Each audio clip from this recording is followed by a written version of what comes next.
A continuar con la sesión y vamos a recibir ahora en la mesa a 4 personas que nos van a hablar nada más y nada menos que de la cultura como elemento dinamizador en las comarcas rurales.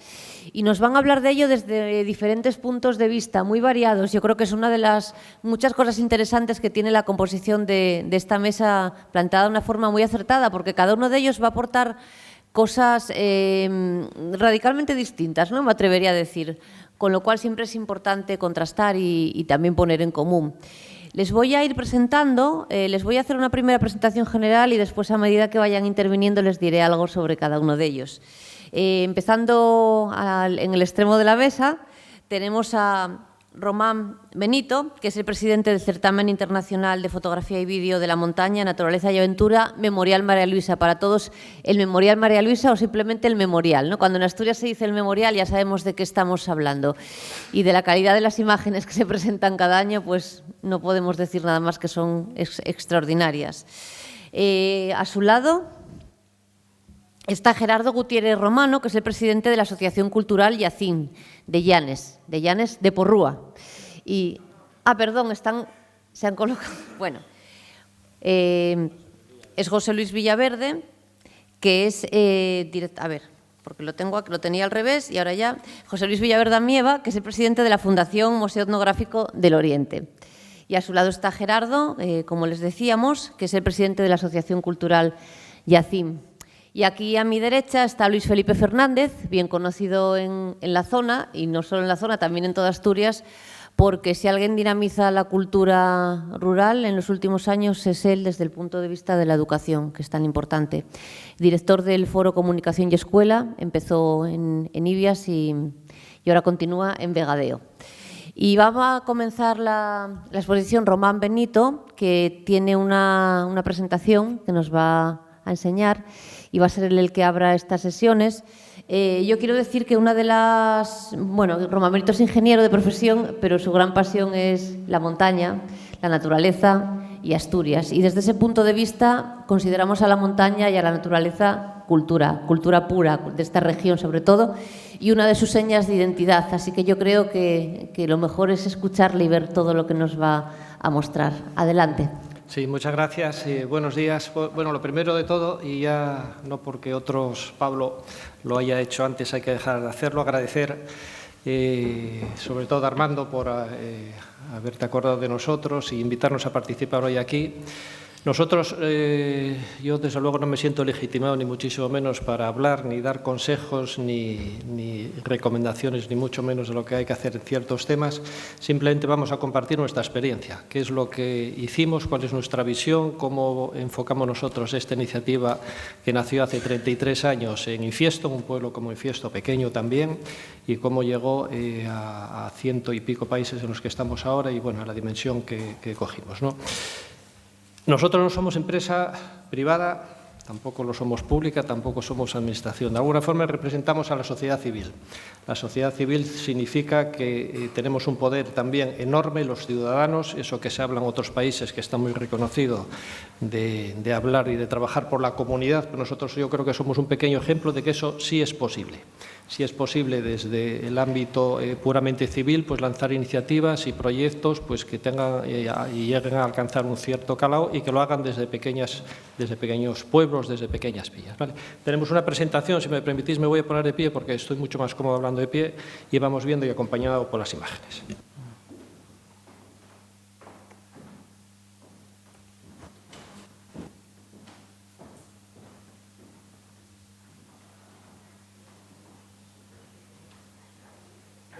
Lo primero que hay que decir es que nosotros somos asturianos. Bien, a mí se me nota muchísimo, sobre todo cuando hablo fuera de Asturias, siempre hago el chascarrillo, decir sí, soy asturiano porque se me nota mucho en la forma de hablar. Las cosas que pasan en este certamen nunca suelen ser por casualidad y llevamos la asturianía ya a nuestra propia imagen corporativa. El verde de Asturias, de nuestros valles, el azul del mar Cantábrico, único, el azul del cielo y el gris de la caliza de nuestros queridos picos de Europa. Y la verdad es que desde que nacimos en el año 90, desde aquella primera foto, la Foratata, premiada cuando llegaron 145 diapositivas al concurso, este año llegaron 17.035 en la 33 edición, pasaron muchas cosas. Nosotros, insisto, solamente vamos a comentar cuál es nuestra visión de cómo hacemos las cosas. Nosotros trabajamos en equipo y somos un equipo muy singular, muy singular.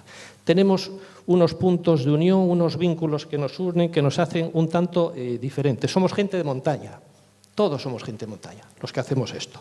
Somos gente que compartimos experiencias en nuestras vidas fuera de la montaña singulares. Viajamos en los peores aviones del mundo. Este avión se estrelló hace 2 meses en Nepal, no quedó ninguno de los pobres que iba adentro. Comimos en los peores restaurantes del mundo.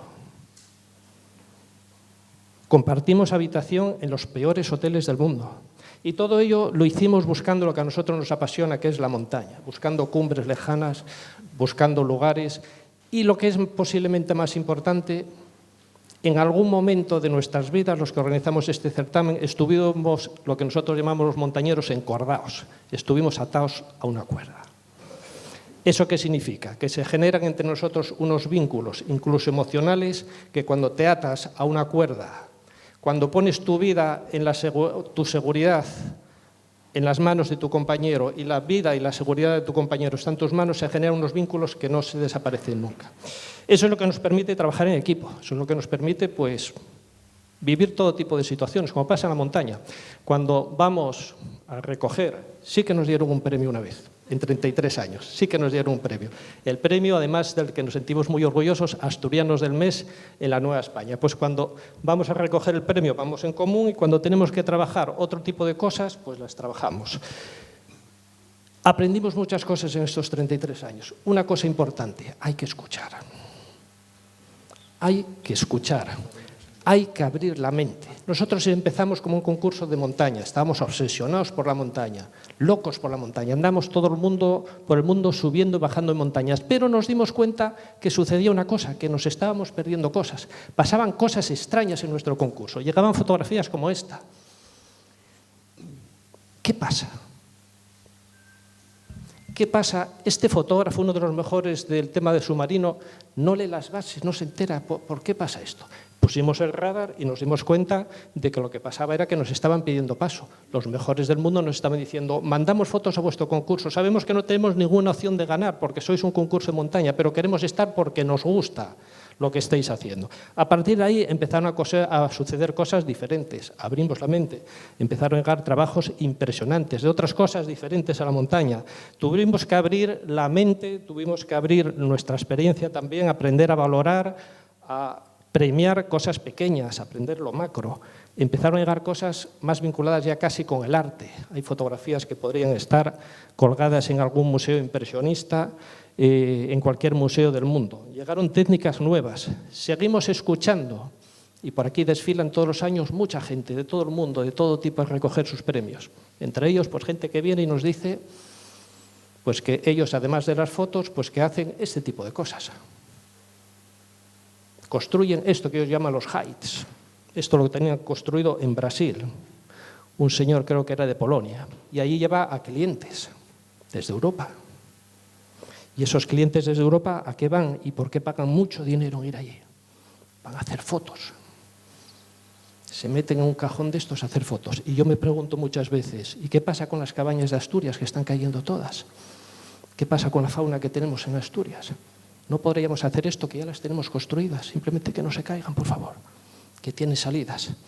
Seguimos escuchando y vemos por el mundo cosas que pasan por el mundo. Nos gusta viajar. Un día encontramos un pueblo pues que empapelan el pueblo entero de fotografías, lo convierte en una referencia de fotografías, es un imán que atrae a turismo. Y yo me pregunto, si dijéramos en los pueblos nuestros a los vecinos que vamos a poner una fotografía en su fachada, ¿qué nos dirían? ¿Lo abrazarían? ¿No lo abrazarían? ¿Qué nos dirían? Aprendimos a que hay que mantener el origen, nuestros orígenes, somos celosos. Somos, como digo yo, permitirme la expresión, talibanes. Este certamen es lo que es, y lo es por lo que es. Y los que lo creamos hace 33 años y día a día seguimos en ello, lo mantenemos. Nuestros orígenes es Piloña, es Infiesto, es Asturias. Ayer lo discutíamos en la cena, que si Oviedo, que si Taramundi. Todos somos de pueblo, todos. Todos venimos del campo. A poco que tiremos un poco detrás de nuestras vidas, de nuestros abuelos, todos acabamos en lo mismo. Y también es algo que nosotros queremos premiar, porque es algo con lo que nos sentimos cómodos, pero sin caer en localismos. Para eso tenemos la categoría de gentes de montaña, donde precisamente lo que buscamos es premiar ese entorno alrededor de las grandes montañas. Dice Naciones Unidas que nada más y nada menos que 3.000 millones de personas en el mundo. Es fácil entender dónde está el Himalaya, dónde está el Karakorum, dónde está el Tíbet, dónde está la India, dónde está Pakistán, etcétera, etcétera, millones y millones de personas. Fotos lejanas, fotos que a nosotros nos resultan cotidianas, pero que para mucha gente no lo son, fotos cercanas. Esta llamó mucho la atención el año pasado, fue premiada el año pasado, creo que es en Los Oscos, aquí al lado. Fotos de otros sitios, fotos de Francia, de autores franceses, pero, ¿por qué no también fotos en este ámbito de otros lugares del mundo? En nuestros viajes, en nuestra visión, en nuestro conocimiento descubrimos una cosa muy importante, la importancia de la escuela, la importancia de la educación, más allá de la cultura. Por eso queremos premiar fotos como estas. La maestra, la madre, llevando a los niños al colegio en la India, aunque tenga que caminar un par de horas para ir y otro par de horas para volver. Aprendimos una cosa: hay que ser valientes. El mundo está hecho para los valientes. Hay que quitarse de la cabeza el miedo al error. Hay que ser valientes. Y si nos equivocamos, nos equivocamos. Pero hay que ser valientes. ¿Qué hace valiente un concurso? Lo hacen los premios. ¿Qué premiamos? Lo comentamos ayer también en la cena. Lo que la gente espera premiar, lo que va a llamar mucho la atención en los medios la próxima semana y dentro de 15 días nadie habla de ello. Nosotros muchas veces premiamos lo que no premia nadie. Premiamos una foto como esta. Sabíamos lo que iba a pasar. La gente va a decir, esta foto imposible, Photoshop. ¿De dónde sale esto? Yo sé mucho de Photoshop. Cogió el pájaro por un lado, cogió la planta, le puso un fondo blanco, engañaron al memorial. Cuando comunicamos al autor que había sido el premio, nos dijo, después de la lágrima correspondiente, no sabéis el lío en el que os habéis metido premiando esta foto mía. Y nosotros le dijimos, sabemos perfectamente el lío en el que nos metimos. Y por eso te pido que el día que vengas a recoger los premios, expliques cómo hizo la foto. Nosotros ya lo sabemos, pero queremos que lo expliques y que lo hagas tú. Queremos que digas que lo primero, te fuiste a Costa Rica. Segundo, que tuviste que poner un fondo blanco para hacer las fotos en altas. Tercero, que tuviste que poner un montón de flashes para iluminar todo eso, el fondo que lo queme, los flashes de la derecha e izquierda para dar profundidad y volumen a la planta, otro flash frontal para que le brille el ojo al pájaro, etcétera, etcétera. Y eso es lo que nos permite culturizar. Y eso es lo que nos permite hacer que cuando la gente sale del teatro y ve la foto, ya la ve de una forma totalmente diferente a como la veía cuando entraba. Estamos evangelizando de alguna forma, estamos culturizando y la gente es algo que agradece. Porque al final no hay casualidades. No es casualidad que Klaus Frenger estuviera escalando con sus amigos y de repente entrara ese rayo por ahí. Ni es casualidad, aquí al lado, tenemos 100 y pico países, esto es la playa del silencio, aquí al lado. No es casualidad que Francisco Migorás aquel día hubiera ido a la playa a tomarse la cerveza, la tortilla y hiciera la foto. Esta foto está muy planificada, está muy trabajada. Ni es casualidad que esta luz entrara en ese momento justo cuando estaba el escalador. Ni es casualidad que estas aves estuvieran ahí, esto parece nieve, esto es el mar, en la costa de Lisboa, iluminado por la luna, cuidado, con la luna en menguante, que por lo visto, según decía el autor, es cuando hay la buena luz y no brilla mucho. Ni es casualidad que estas hormigas pasaran por ahí el autor y dijeran, anda, qué guapo, qué casualidad, voy a hacer la foto, qué bien.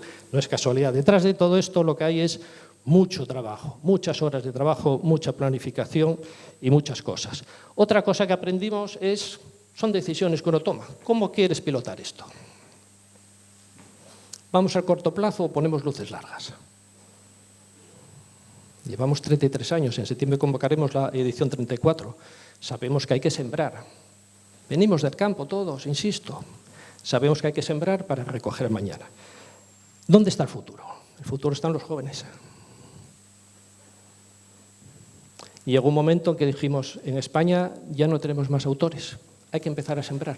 Tenemos que empezar a generar pasión en los jóvenes, tenemos que evangelizar, tenemos que educarles, tenemos que premiarles, tenemos que hacerles que se sientan importantes. Y por eso convocamos la categoría al Premio Nobel, que no llega ni al micrófono, pero les contamos las mismas historias que les contamos a los ganadores, les tratamos de la misma forma, se juntan con otros fotógrafos de primerísima línea y eso es la forma que estamos consiguiendo de empezar a generar nuestra propia cantera. Evangelizamos y cuando va pasando el tiempo, y estos jóvenes que tienen menos de 20 años, va pasando el tiempo, llegan con una visión diferente. Y entonces nos encontramos con mundos diferentes, empiezan a pasar cosas diferentes. Empiezan a llegar cosas que no llegaban hasta ahora. Esto ya no son montañas, esto ya es otra cosa. Estamos en otra dimensión. Estamos en otra dinámica que los que ya empezamos a ser veteranos ni nos imaginamos. A veces tenemos que hasta preguntarles, ¿y esto qué es? ¿Qué me mandaste aquí? Esto es un gusano de luz, 20 minutos que estuvo por ahí moviéndose, una larga exposición. Entramos en cosas absolutamente disruptivas. Ahora se habla mucho de disruptivo. Todas estas fotos son absolutamente originales. No hay ni una gota de Photoshop. Tardamos 1 mes y medio en validar cada una de ellas antes de premiarlas.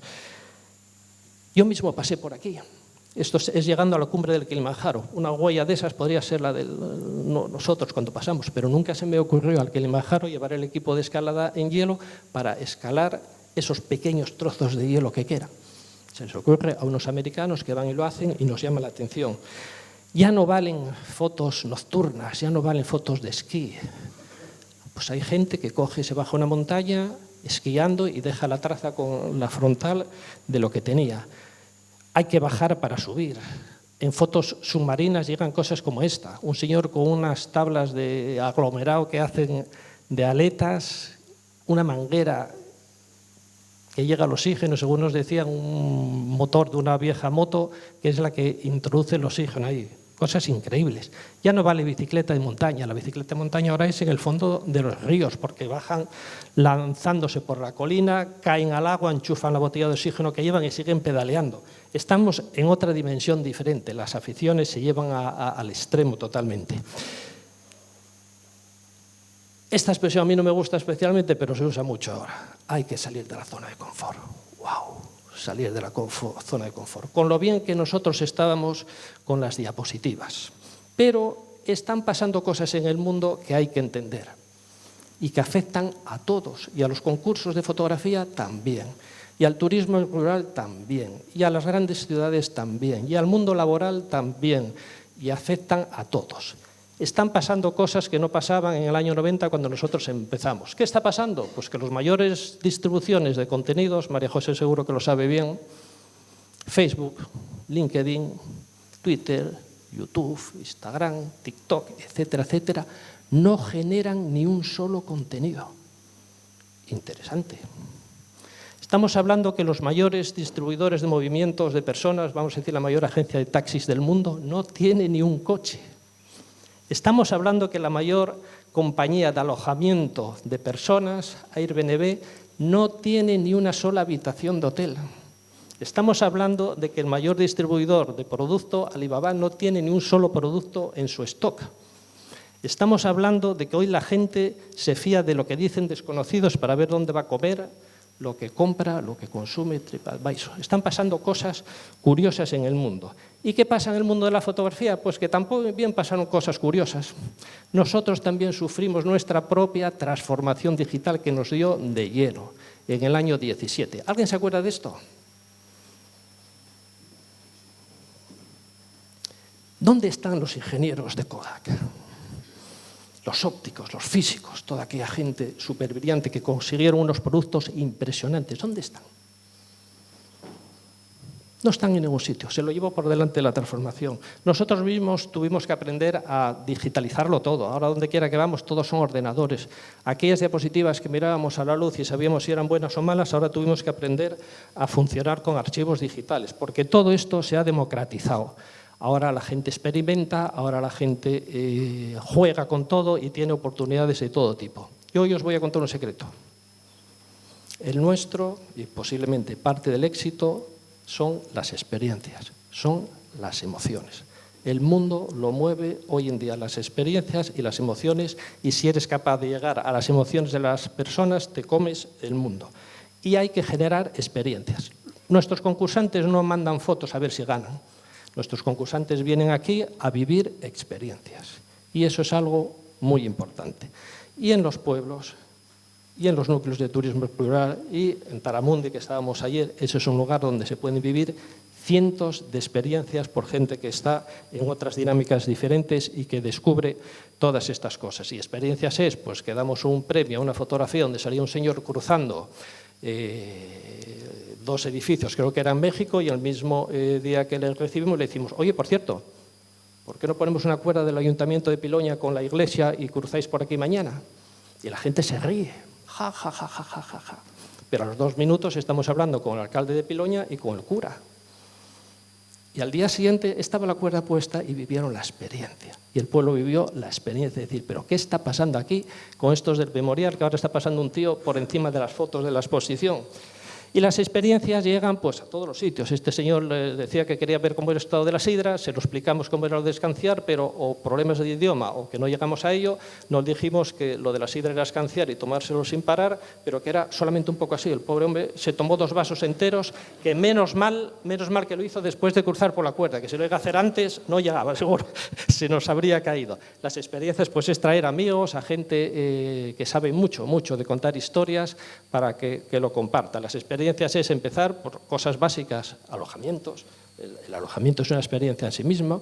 La experiencia es, de alguna forma, profesionalizar las cosas para que funcionen bien. La experiencia es abrir la mente, sorprender a la gente. Nuestra entrega de premios el día 6 de mayo, estáis todos invitados. Entregamos los premios de la 33 edición y el año pasado empezó el acto de una entrega de premios de un concurso de fotografías donde la gente espera ver fotografías, empezó un tenor. Y todo el mundo me decía, los pocos que lo sabían antes, ¿pero cómo llevas a un tenor? Y mi pregunta es, ¿y por qué no? Esto es cultura. Mezclamos 2 facetas de la cultura, el canto y la propia fotografía. ¿Por qué no? Pero cuidadito, sin olvidarnos de lo nuestro. Y eso también son experiencias, y los que vienen de fuera y descubren nuestras gaitas, nuestros gaiteros, nuestras culturas, lo pasan bomba. Experiencia es lo que está pasando, empieza el boca a boca. La gente viene, lo disfruta, encanta, quiere compartirlo. No hay límites. ¿Dónde está escrito que estamos limitados a hacer cosas? ¿Quién nos marca los límites? ¿Quién nos dice, buf, ahí imposible? ¿Quién dice eso? ¿Dónde está escrito? ¿Qué ley dice eso? Los límites los tenemos en el peor sitio donde los podemos tener, que es aquí. En nosotros mismos. Nosotros nos ponemos los límites. Y ese es un auténtico problema. ¿Por qué no? ¿Por qué no? ¿Y por qué no abrirnos? Hoy estamos, pues eso, más de 100 países, una lista interminable, y buscamos que sucedan cosas como esta. Esta foto es muy mala, pero a mí me parece muy representativa. A la izquierda, el chico de barba de Nueva Zelanda. El de la gorra visera se delata solo, norteamericano, de California. Al otro lado, un fotógrafo chino y el otro de la derecha, alemán. Tenemos 4 continentes. El día del momento inicial de recepción y esto que hacemos justo antes, el día de los premios. 4 continentes compartiendo experiencias entre ellos. Ya están quedando entre ellos. Ya están diciendo que vamos a ir a no sé dónde, que vamos a ir a la Antártida, que vamos a hacer un viaje juntos. Tenemos que perseguir la excelencia. Muy bien, ¿qué es la excelencia? La excelencia no es nada. La excelencia no existe. La excelencia es como la montaña, es algo efímero. Subimos la cumbre, cuando llegas arriba, ¿qué te encuentras? Nada, un problema, porque tienes que bajar. Pero es en esa búsqueda donde suceden cosas. Es en ese camino donde suceden cosas y donde suceden cosas importantes. Si a nuestros fotógrafos les pedimos lo mejor, no nos vale que nos manden cualquier foto y ellos saben cuáles son las fotos buenas y cuáles son las fotos que no son tanto. Nosotros les pedimos las buenas, queremos lo mejor. Sabéis que nos tenéis que mandar lo mejor porque si no, no tenéis opciones. En el momento en el que reproducimos sus trabajos, los exponemos y demás, pues estamos moralmente obligados pues, a hacerlo de la mejor forma posible. Exposiciones, fotos, no hay nada que tengan estas fotos de papeles pigmentados, no sé cuántas capas de barnices, etcétera, etcétera, etcétera. Pues los tiempos cambian, las fotos hay que sacarlas a la calle, las sacamos. Un pueblo como Infiesto, 2.000 habitantes, pues tiene exposiciones punteras. Todos los años tiene exposiciones punteras. Ahora mismo se estará montando la de la 33 edición para el viernes que viene. Por las calles de Infiesto, una pequeña villa, circulan cosas que podrían estar en los Campos Elíseos en Madrid, en París o en cualquier parte del mundo, y no pasaría absolutamente nada. Ahí están.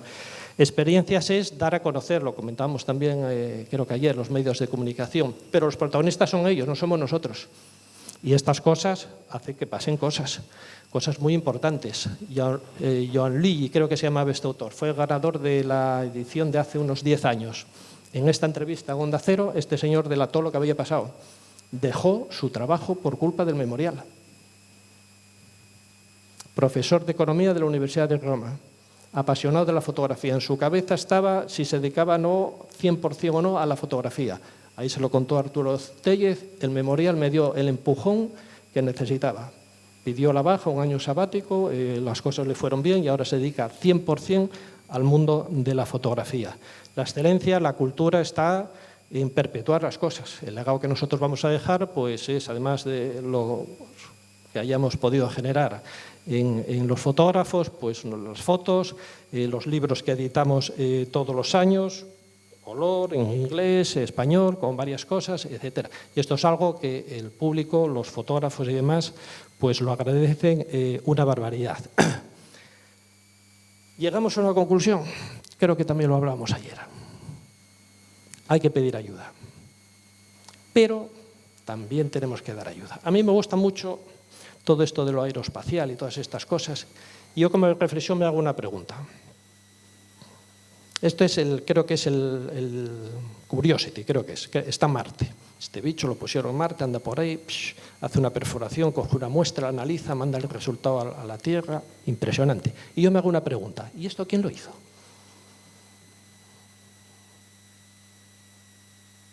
¿Quién hizo esto? Esta locura de la tecnología, de la ciencia, de la humanidad, ¿quién hizo esto? Podremos pensar, la NASA, los americanos, ¿no? ¿Quién lo va a hacer si no? No.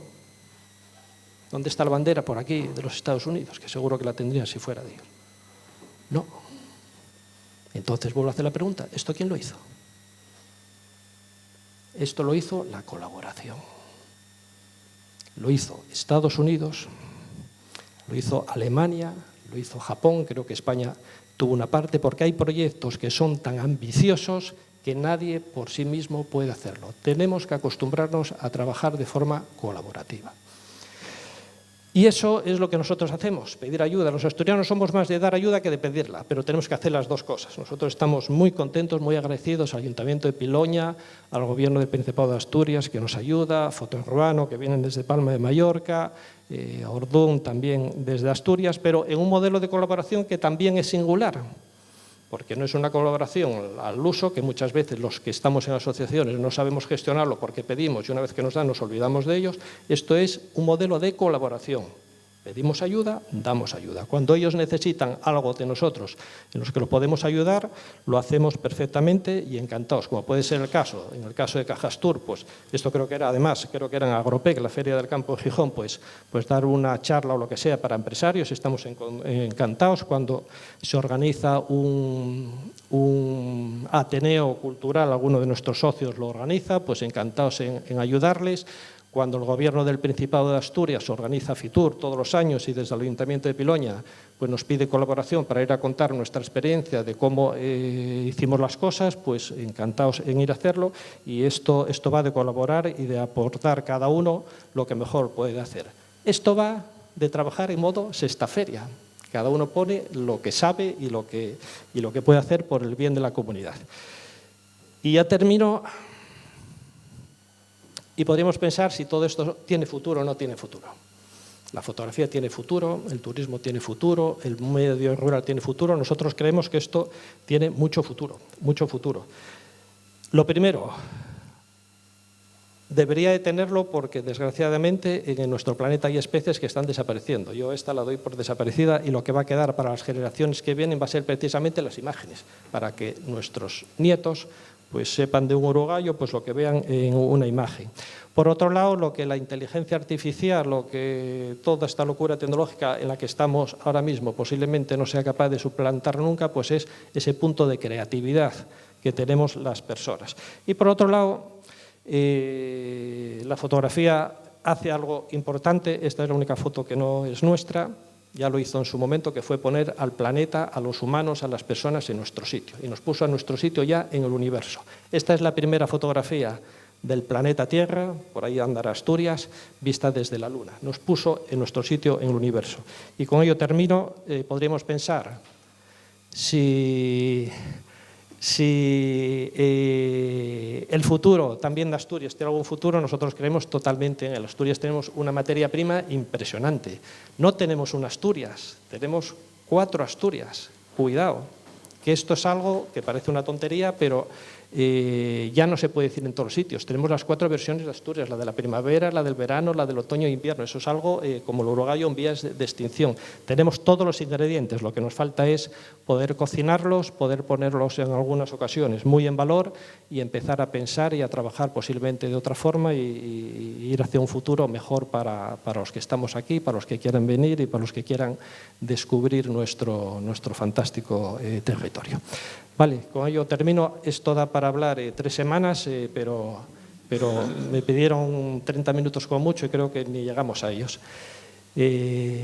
Bueno, y eso es un poco la pincelada, un poco a modo de grandes titulares de cómo trabajamos y cuál es nuestra visión de las cosas en el memorial. Gracias.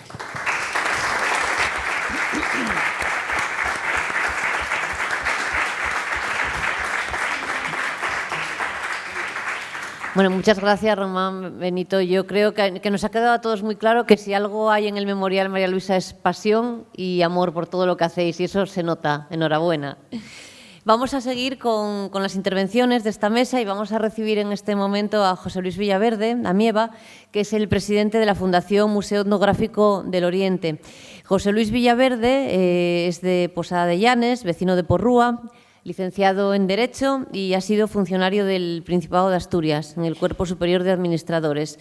En estos momentos se dedica en cuerpo y alma a la Fundación que tanto hace por la cultura en Asturias y sobre todo en el Oriente y concretamente en Llanes. Así que adelante, vamos a escuchar su ponencia. Bueno, tanto Gerardo como yo vamos a hablar un poco en tándem de manera complementaria. Voy a empezar yo, pero después hablará él y puntualmente podré yo cerrar la intervención. Nosotros no traemos ninguna fotografía y creo que fue un acierto porque cualquier fotografía que presentáramos ahora en apoyo de lo que habláramos iba a resultar bueno, más que corta, ¿no? Yo creo que lo primero que me gustaría es mostrar, mereció la pena venir 220 kilómetros esta mañana al menos para ver, como mínimo, ¿no? Para ver este vídeo, esta presentación, un prodigio de cosas que aprender. Dimos un viaje, exquisita la locución, en fin, la presentación prácticamente. Yo, por mi parte, no la conocía el Memorial María Luisa, pero no sabía del empaque y sobre todo de que efectivamente jugando y dominando como domina en el mundo de la fotografía, la presentación es acorde a los contenidos que muestran, ¿no? En fin, una experiencia. Muchas gracias. Gracias a vosotros, un placer siempre. Nosotros venimos a hablar aquí de Porrúa, tanto Gerardo como yo somos vecinos de Porrúa. Él es el presidente de la Asociación Cultural Yacín y yo soy el presidente de uno de los hijos de esa asociación dentro del movimiento cultural que hace más de 25 años se inicia en este pueblo del concejo de Llanes. En concreto, la fundación que específicamente titula y dirige el Museo Etnográfico del Oriente.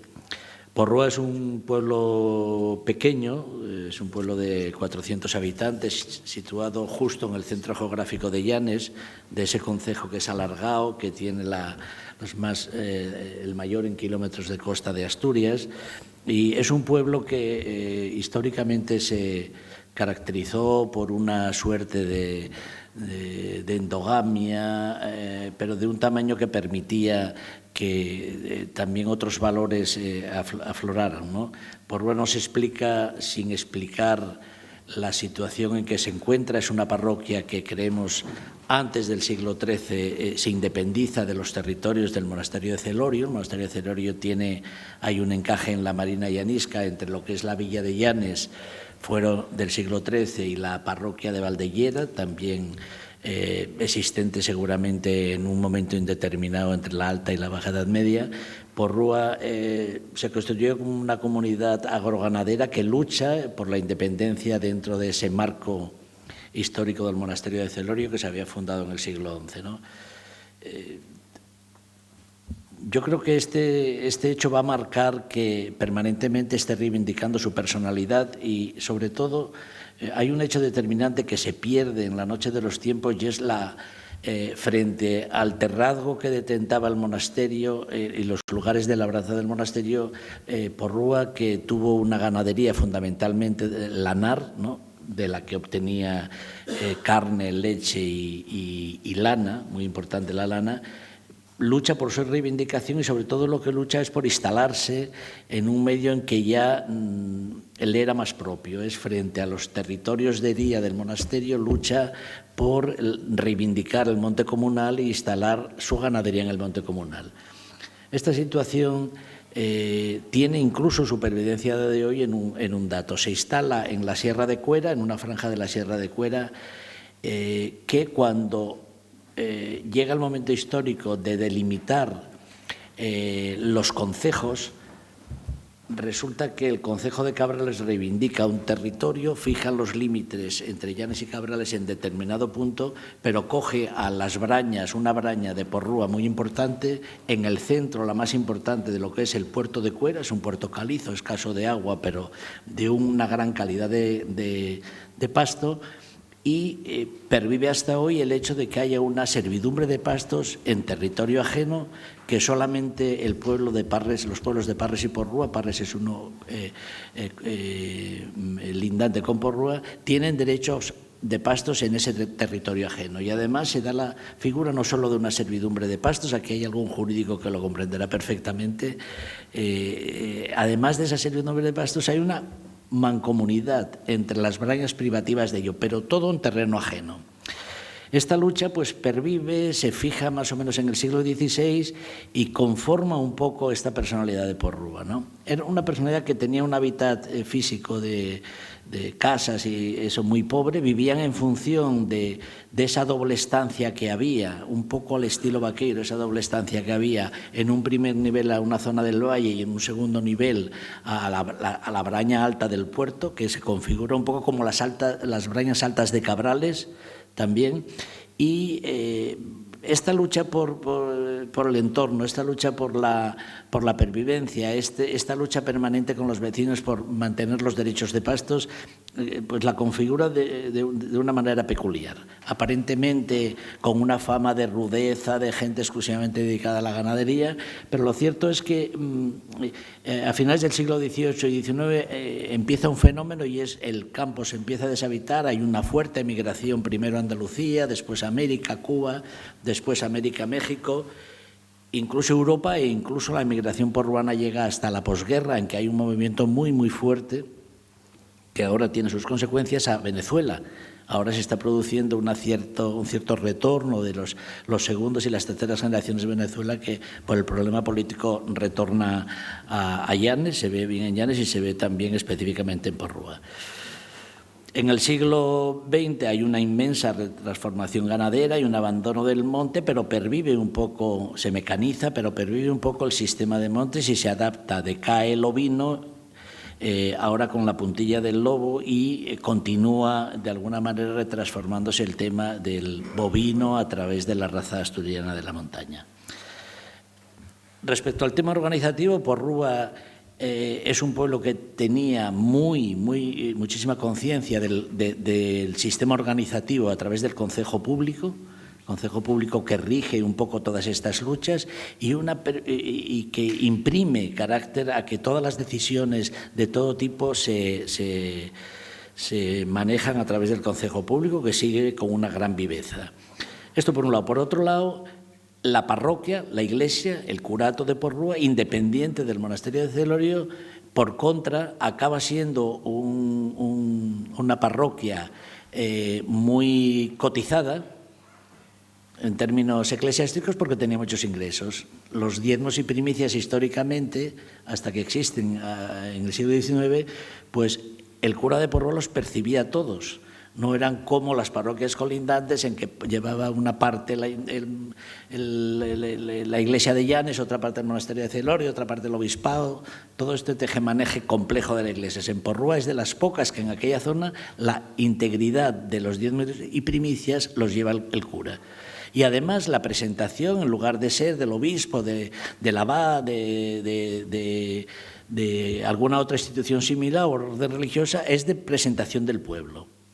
Al lado de esto se da, y hay algunas pervivencias de ese respeto que hay entre el cura, que lógicamente tiene sus negocios, tiene sus cofradías para los inputs económicos, y el pueblo, cómo pactan misas, procesiones, todo. Y había es un hecho poco conocido y pendiente de investigar, una cofradía muy potente del Rosario que, como no podía ser menos, esa adaptabilidad que tiene la Iglesia como ninguna otra institución, la Virgen del Rosario, que la conocemos aquí por la zona costera, la Virgen del Rosario, la protectora de los marineros y tal, no, en Porruá la Virgen del Rosario es la que daba vacas a comuña, tenía propiedades en animales, tenía muchísimo procesiones, todo eso, todo en el origen de la ganadería, o sea que era una perfecta adaptabilidad.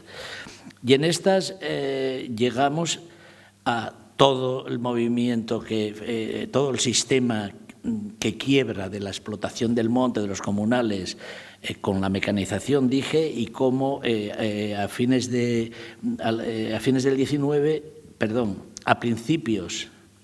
fines del 19 empiezan unos movimientos de retornos de los indianos y empiezan a modificar el hábitat. Hay un conjunto importante de arquitectura indiana, pero sobre todo el hecho de que fuera un pueblo cerrado hace que la práctica totalidad de la obra pública sea una obra indiana y prácticamente en exclusiva. La participación municipal es escasa. Así hacen una escuela a finales del siglo XIX que se cambia en el primer tercio del siglo XX, así hacen una traída de aguas modélica en 1926 que todavía pervive hoy. Y así empieza a potenciar a través del concejo y de las instituciones asociativas, fundan un casino que acabó siendo una asociación en Porruá importante, y este movimiento asociativo es lo que está en el germen de que en un determinado momento, hace 25 años, una indiana, una señora visionaria que entiende que tiene una gran finca y un barrio propiedad de ella justo en el entorno de la iglesia, dice: voy a dar esto para que el pueblo de Porruá lo destine a fines culturales. En este momento es cuando aterrizamos nosotros y este momento ya lo vivimos en primera persona. La señora prácticamente te pone encima de la mano ahí delante y dice: para uso cultural de Porruá, a ver qué hacéis aquí. Esta señora desgraciadamente falleció sin verlo, pero sí su marido, para ver que el producto que su mujer deseaba cristaliza en que hace una cesión de una finca inmensa con un barrio de casas para uso cultural, y el Concejo Público de Porruá, una vez más el Concejo Público, crea una asociación que es la Asociación Cultural Yacín, que preside actualmente Gerardo y que somos los dos socios fundadores, y esa asociación administra ese bien, pero es un revulsivo para que toda esa potencia de cultura popular tan rica allí, de organización, explote y explota a través de esta asociación que acabó siendo un auténtico motor cultural que inicia, él lo dirá ya con detalle, inicia un movimiento en torno a la música popular, crea el museo y se está produciendo todavía una renovación y una reinterpretación de alguna manera de la cultura popular, de lo que es la cultura tradicional, de las estaciones, de fiestas, de todo, que es lo que actualmente está produciendo ahora mismo. Sin perjuicio de esto, sí que se siguió dando a lo largo de todo el siglo XX, pues todo el tema de la obra indiana, la obra en un parque público, la obra, ya lo hablé, en la una asociación creada en torno a un pequeño casino, que no es un casino de juego, es un casino como una institución cultural. Y todo esto vuelve a conectar con el tema del Concejo Público, porque, y un dato que tenía que haber dicho antes, es que en el momento de la Segunda República aflora el fenómeno asociativo. Fue muy potente una asociación de tipo sindical, una asociación de un seguro de ganado. En fin, el sistema del trabajo comunitario que ahí está, hablaste de las estaferias, que ahí está muy implementado, y en 1993-94 se crea la asociación, que es la que de alguna manera fue el motor económico, y después yo volveré a hablar ahora de la asociación y yo volveré a hablar un poco del museo, que ahora mismo justo está siendo un eje central de todo ese producto cultural que no solamente está referida por Rúa, sino que tiene una calificación de comarcal y que está un poco irradiando hacia todo lo que es el oriente de Asturias. Nos va a hablar ahora Gerardo Gutiérrez Romano, presidente de la Asociación Cultural Yacín. Buenos días a todos. Ahora. Bueno, después de que José Luis nos introdujera de alguna manera en la realidad de una comunidad rural por Rúa a finales del siglo XX, nos la define como una comunidad rural con una fuerte personalidad y con una importante identidad colectiva o comunitaria. Esto, de alguna manera, es el punto de arranque de un desarrollo cultural o de un proyecto cultural del que os voy a hablar yo ahora y que viene reforzado por lo que también nos comentó antes, por una donación indiana que una familia de porruanos en Veracruz hacen al pueblo de Porrúa, de una finca y de unas casas de tipología tradicional. A raíz de esta donación, lo que sucede es que el pueblo de Porrúa acude a su sistema organizativo tradicional, convoca Concejo Público abierto y para decidir a qué se va a destinar esta donación. Se toma el acuerdo que el destino sea para actividades deportivas, culturales y de ocio de la localidad de Porrúa. Y en la misma asamblea vecinal se toma el acuerdo de nombrar una comisión para que promueva la constitución de una asociación que lleve a buen puerto estos fines. O sea, para que desarrolle de alguna manera un proyecto cultural vinculado a el pueblo de Porrúa y que dote de funcionalidad a esta donación, la finca y las casas de la misma. En ese momento, estamos hablando de 1994, se funda la Asociación Cultural Yacín, en la que en principio se integra la mayoría de los vecinos de Porrúa y que arranca con su cometido, que es la de dotar de contenidos y de perseguir los fines para la que es creada. En primer lugar, decide asignar una parte de la finca para dotación deportiva, otra parte vinculada a lo que eran las construcciones tradicionales para crear lo que sería el Museo Etnográfico del Oriente de Asturias y la otra parte intermedia pues para que haga una especie de parque público.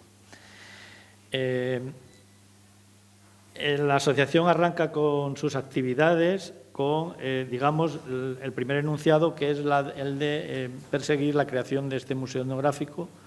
Para ello hace una convocatoria popular solicitando la aportación vecinal de aquellos elementos que pudieran ir conformando la primera colección del museo y además de la organización de talleres para ir restaurando esta serie de elementos. Todo esto, esta iniciativa, lo que provoca es ya de por sí una dinámica en la sociedad porruana que yo creo y defiendo desde aquel momento que la propia concepción de un museo tradicional queda superada ya por la dinámica social que se genera. Y esto lo digo aquí precisamente porque estamos convocados de alguna manera para exponer una experiencia de cómo la cultura puede o es un elemento dinamizador en el desarrollo del medio rural.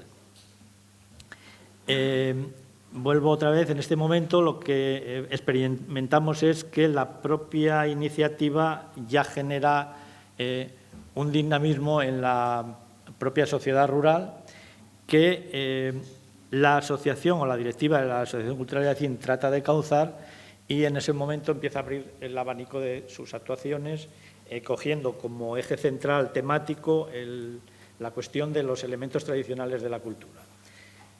Como eje temático, no quisiera que entendierais la adopción de la cultura tradicional o de los elementos de la cultura tradicional como un concepto viejuno, por decirlo de alguna manera, o tradicionalista, sino que de alguna manera lo coge como recurso para interpretarlo, traerlo al momento actual e interpretarlo conforme a las dinámicas actuales.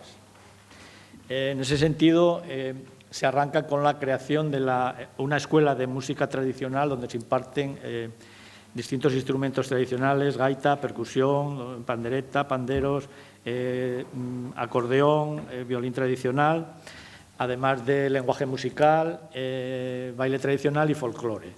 Esta escuela acaba siendo la escuela municipal y más que municipal porque se extiende incluso en otros concejos del Oriente de Asturias. Actualmente tiene una matrícula de unos 170 alumnos y sigue impartiendo las disciplinas musicales en todos estos instrumentos. De esta escuela de música tradicional surgen los grupos de divulgación, una banda de gaitas que actualmente tiene unos 70 componentes y que ya ha girado en festivales de toda Europa, de Asturias, Asturias y el resto de España. En concreto tuvo participaciones en festivales en Nueva York, en China, en Francia, en Italia, y es uno de los exponentes, como decía antes, de que queremos proyectar los elementos de la cultura tradicional más allá de esa concepción purista de los mismos y trasladarlos a expresiones nuevas que tengan vigencia en la sociedad y en la juventud actual, como es el caso de esta banda de gaitas. Por un lado, de alguna manera conseguimos que se pervivan la pareja de gaitero tradicional, pero por otro lado se generan expresiones nuevas que traemos al momento actual y que creemos que tienen vigencia, ¿no? Además de banda de gaitas, se crea una banda de gaitas infantil que recoge a los alumnos de edad más temprana y se crea también un grupo de baile tradicional, Grupo Etnográfico El Oriente, que se dedica a recoger de alguna manera y a registrar lo que es la tradición oral del Oriente de Asturias y tiene como objetivo la creación de lo que será el archivo de la tradición oral del Oriente de Asturias, además de realizar su función de divulgación de lo que es la danza tradicional.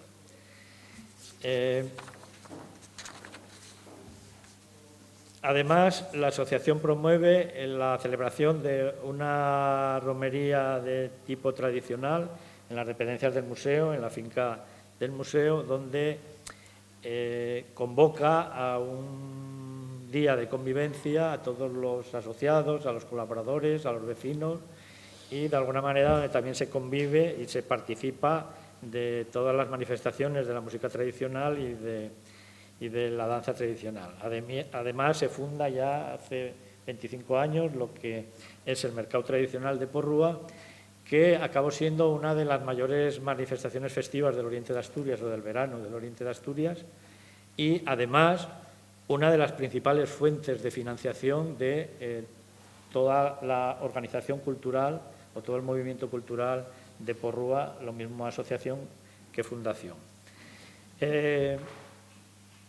Además, en el entorno del arte se convocan anualmente un certamen con el nombre de Porrúa en Bolas, en el que convocamos a artistas, pintores, noveles, para que realicen sus intervenciones sobre un lienzo muy particular, muy especial, que son las bolas de silo, donde se almacena la hierba en los prados, y a lo largo de toda la geografía de Porrúa nos encontraremos desde mayo a octubre, que es cuando los ganaderos vuelven a recogerlas, de una exposición de arte efímero. Porrúa en bolas, digamos, es el nombre de estos encuentros de arte. Además, una muestra de tonada asturiana y además de unas jornadas del Tardío donde se trata de recuperar aquellos elementos de la tradición que conformaban de alguna manera los espacios para el encuentro de la comunidad, cuando van desapareciendo porque las prácticas agrícolas, ganaderas, van desapareciendo o van cambiando por la mecanización y por la especialización. Con estas actividades lo que tratamos también es de ir supliendo esos vacíos y seguir manteniendo unos espacios que la comunidad necesita para la convivencia, para la participación y para, de alguna manera, también cultivar la identidad colectiva. Además, la asociación, ya por demanda social, por demanda de la comunidad vecinal, acaba haciéndose cargo de muchas, por derivación de la organización o de la organización estructural, muchas veces, de los cometidos que desde la Junta Vecinal o de la sociedad porruana se demandan, y en este sentido pues, llevó o desarrolló y organizó la participación del pueblo de Porrúa en un proyecto cultural a nivel europeo, donde participábamos con otros 13 pueblos de otros tantos estados de la Unión Europea en un foro de intercambio de experiencias, intercambio de convivencias, donde se organizaban unos campamentos juveniles comunitarios, donde iban los niños de todos esos pueblos, donde fueron los niños de Porrúa, convivencias de todos los pueblos en todos los pueblos, donde Porrúa visitó 13 pueblos.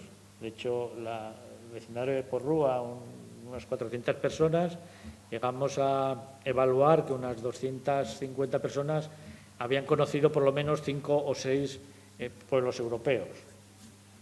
Además, participa en organizaciones comarcales, como es la Asociación para el Desarrollo del Oriente de Asturias, es el ente que gestiona los fondos LEADER del Oriente de Asturias. Estamos como miembros y actualmente también estamos participando en el proyecto Aldea Cero de la Comisión para el Reto Demográfico del Gobierno de Asturias. Y como elemento central y vertebrador de todo esto, el inicio, que fue el Museo Etnográfico del Oriente de Asturias, se llevó a buen puerto, la asociación llegó a rehabilitar los edificios tradicionales para que albergaran el museo, generó la primera colección, generaron las primeras exposiciones y en el año 2000, al punto de su inauguración, la asociación ya promueve la creación de una fundación, Fundación Museo Etnográfico del Oriente de Asturias, para que en el futuro venga a titular el Museo Etnográfico, para que gestione su funcionamiento y para que, de alguna manera, esta fundación cumpla las funciones más de contenido más académico, de contenido más científico, ¿no? Que son inherentes a un museo y a un centro de investigación. La asociación, a partir de entonces, continuará más con las actividades de tono popular y de tono de dinamización. Bien, todo esto ya no os voy a cansar más enumerando las actividades o numerosas actividades que se realizan.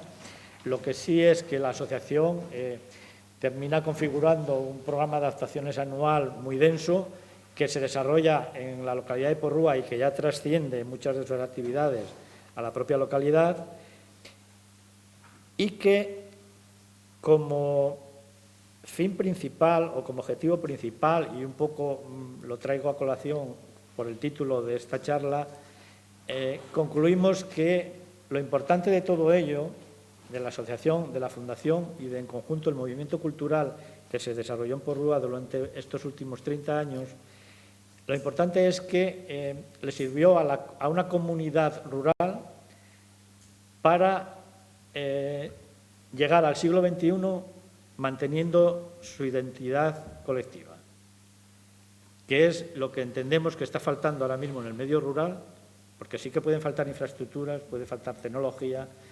y falta, desde luego, población.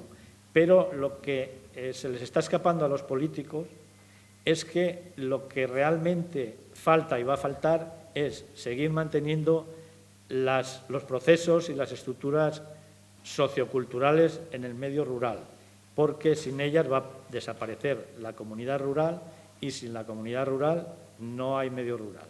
Puede haber paisaje, puede haber otras cosas, pero medio rural como lo concebimos, comunidad rural, desaparecería. Desde aquí la reivindicación para que se tenga muy en cuenta el tema de la dinamización cultural, el mantenimiento de los procesos socioculturales en los pueblos, en las aldeas y en conjunto en el medio rural, porque va a ser fundamental para el futuro. Nada más, y gracias por aguantarnos.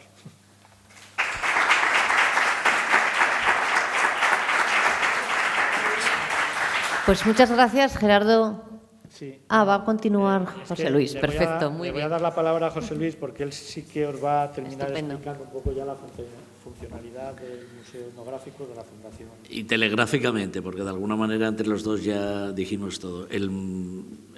La fundación que se crea a partir de la asociación es la promotora, lo que pretende es ser la titular del museo, ser la detentadora, ser la propietaria, y recibe fondos públicos. Pero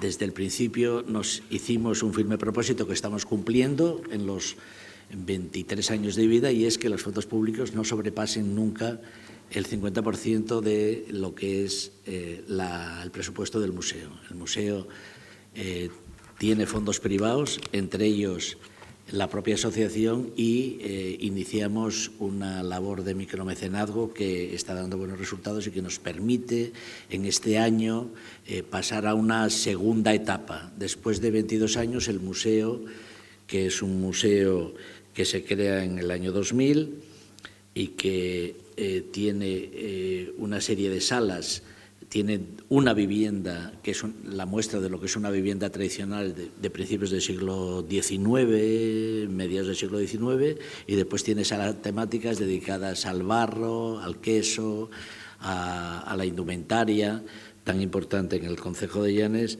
y cuadra, y sobre todo tiene una pieza única, y es que es uno de los habitáculos, es un lagar tradicional que está en un estado intacto de cuando se hizo la casa. Tiene un lagar y está conformado incluso con suelo, tiene todos los elementos del lagar y se está intacto, lo mismo que la cocina de la casa.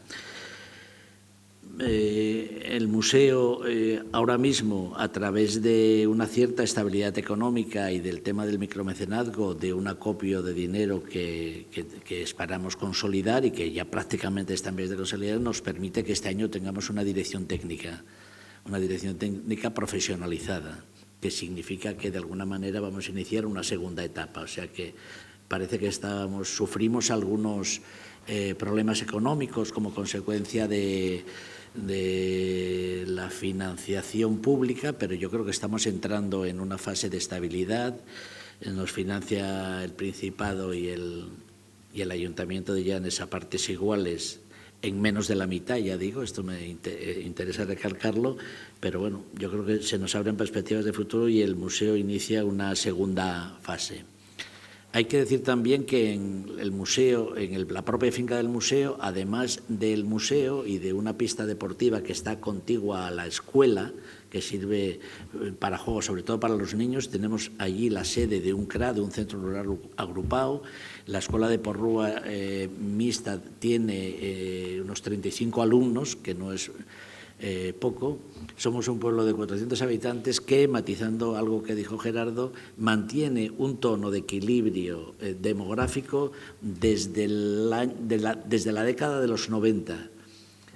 Estamos entre 410 y 430, en esa variación. 415, 417, o sea que mantiene un tono Y bueno, la media de población no está desmadrada del todo, o sea que mantuvo un equilibrio. Es como si hubiera habido ahí hay que tener en cuenta también las características del mar con que se encuentra Porrúa. Dije antes que éramos el centro del concejo de Llanes y aunque no tenemos en absoluto vocación marina, estamos en la marina de Llanes.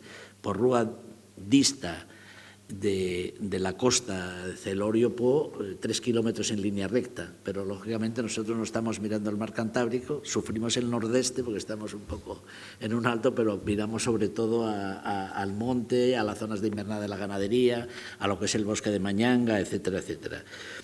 Y respecto al museo, nada, invitaros a que lo visitéis porque ahora mismo justo en estos días se está produciendo una cierta renovación de algunas de las salas y de algunos de los cubículos. Ya tenemos 2 en estado de visita de la nueva museografía que pretendemos darle para que el discurso, que era un poco etnografía en tono almacén, como un museo como gran depósito, no estamos iniciando una fase más activa, una fase con unas visiones más cruzadas, más antropológicas y sobre todo también abriéndonos al resto del territorio y no solamente Porrúa. No solamente somos un museo del concejo de Llanes, sino que somos en Asturias, en la red de museos etnográficos a la que pertenecemos desde el inicio. Hay 2 museos comarcales, uno en el occidente, en Grandas de Salime, y este de Porrúa, además del central, que es el Gran Museo Etnográfico de Asturias, el Museo del Pueblo de Asturias de Gijón, ¿no? Y nada más, a partir de ahí después podremos, no sé si hay preguntas. Sí, Gracias, cuando terminen todas las intervenciones, por supuesto que haremos un turno de preguntas. Muchas gracias por contarnos también todas esas cosas que se hacen en Porrúa, que es un microcosmos dentro de Asturias, ¿no? Porque además siempre es una referencia, y yo siempre digo que parece mentira de lo que se puede hacer desde un pueblo cuando hay voluntad para hacer cosas y para desarrollarlas, empezando por la banda, que es internacionalmente conocida, y siguiendo por el Museo Etnográfico. Vamos a hablar ahora, o va a hablar, mejor dicho, Luis Felipe Fernández, que yo creo que no necesita mucha presentación, sobre todo aquí, ¿no? Porque juega en casa totalmente. Luis Felipe Fernández es doctor en Equidad e Innovación en Educación. Lo digo porque sé que él está muy orgulloso de este título que le ha costado conseguir, porque como no para de hacer cosas, pues no sé cómo lo ha hecho, ¿no? El doctorado. Ya nos contará cuál es el secreto para multiplicar las horas y hacer todo lo que hace. Es el coordinador del Foro Comunicación y Escuela, que se desarrolla desde Vegadeo, un referente en Asturias y un referente porque ha sabido poner en colaboración a los medios de comunicación de esta región con lo más valioso que tenemos, yo creo, de lo más valioso que es la educación, es la escuela, donde se forman los futuros asturianos que van a estar al frente y que van a estar trabajando por y para esta región. Eso es lo que queremos, al menos. No voy a detenerme mucho en el currículum de Luis Felipe porque es muy amplio, pero sí voy a decir que tiene la encomienda de número al mérito agrario concedido por la ministra de Agricultura y también la cruz de Alfonso X el Sabio.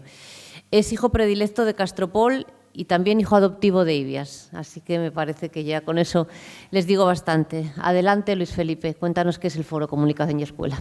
Muchas gracias, María José. Buenos días. Bueno, es un placer compartir contigo esta mesa porque tanto en el proyecto educativo de Ibias como en este de Vegadeo, especialmente cuando empezamos en Ibias, le debemos mucho a la Nueva España. En concreto a 2 personas, a su actual subdirector, Evelio González Palacio, y a su director, Melchor Fernández, sí, ¿no? Primer director de un medio de comunicación que fue en las jornadas de comunicación de Ibias. Bueno, detrás de este proyecto que llevamos 15 años en Vegadeo y que es la segunda parte de una etapa anterior en San Antolín de Ibias, está el concepto de cuál es el papel de la escuela en el medio rural. A nadie se le escapa que si entendemos que la escuela es una institución que simplemente transmite conocimientos, pues evidentemente eso, afortunadamente, en nuestro país está garantizado por el sistema educativo. Es decir, en los años finales de los 80, en el año 88, cuando a mí me nombran con 20 y pocos años director del centro educativo de Ibias, los niños de Ibias tenían clase de todas las materias que estaban recogidas en la normativa vigente, ¿no? En educación, como ahora mismo los alumnos y alumnas que estudian en los centros educativos de la comarca Oscoseo. En nuestro instituto aquí en Vegadeo somos 54 profesores, 17 departamentos didácticos y, por lo tanto, se imparten todas las especialidades habidas y por haber. Sin embargo, la pregunta es, ¿eso es suficiente en la formación de un ciudadano o ciudadana del siglo XXI que vive en el medio rural? ¿Esa es una efectiva igualdad de oportunidades? Y luego, ¿la escuela tiene un papel con el entorno o no lo tiene? ¿Tiene que circunscribirse exclusivamente a dar clase y nada más? ¿O puede hacer algo por el entorno? Nosotros vimos a finales de los 80, cuando la dinámica era justamente la contraria, que si no incidíamos en el entorno, en un medio rural como era Ibias, teníamos pocas posibilidades de éxito porque la presión que ejercía el entorno sobre los alumnos, que además en su gran mayoría estaban internos, era muy superior a la que podía hacer el centro educativo con su labor de formación. Y nos dimos cuenta además, en mi caso, que procedo de una familia de labradores, que había una especie de resignación en la sociedad ibiense en aquel momento de que determinadas experiencias o determinadas cosas no podían suceder en Ibias porque era Ibias, ¿no? Esto se podría extrapolar, en mi opinión, a lo que es el medio rural. Yo creo que se ha, bueno, pues en mi generación, desde luego, bueno, pues se ha minusvalorado el medio rural y no se le ha dado la importancia social que tiene el medio rural y sobre todo en los ambientes urbanos, y por lo tanto eso creo que es uno de los motivos por el cual ha habido un abandono masivo del medio rural, porque se veía que era necesario irse del medio rural para progresar y por lo tanto no se ha puesto en valor en su medida el medio rural. Bueno, pues entonces nosotros pensamos que la escuela tiene un papel muy importante con el entorno y por lo tanto debe liderar en la medida de sus posibilidades el entorno en el ámbito educativo y cultural y por lo tanto proyectar su proyecto educativo al entorno, haciendo partícipe al entorno y fomentando la igualdad de oportunidades. ¿Y qué es la igualdad de oportunidades? Bueno, esto suena muy bien, como un eslogan probablemente, ¿no? La igualdad de oportunidades es que un niño o niña de la comarca Oscoseo pues pueda tener en su formación actividades que consideramos necesarias para un ciudadano que vive en el siglo XXI, pero que el medio rural, desde luego, no tiene las mismas posibilidades que el medio urbano. Y además necesitamos poner en valor el medio rural.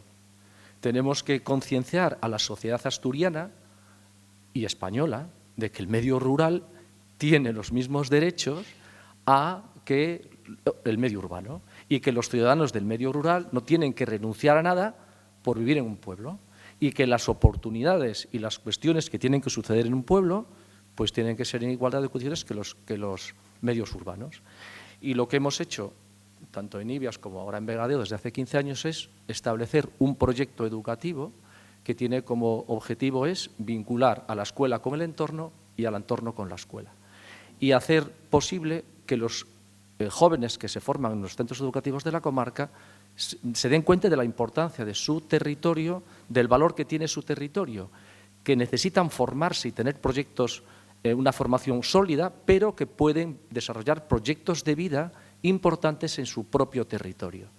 Uno puede tener una excelente ganadería en un concejo de la comarca Oscoseo y ser ingeniero, agrónomo o ser veterinario o tener un ciclo formativo de formación profesional.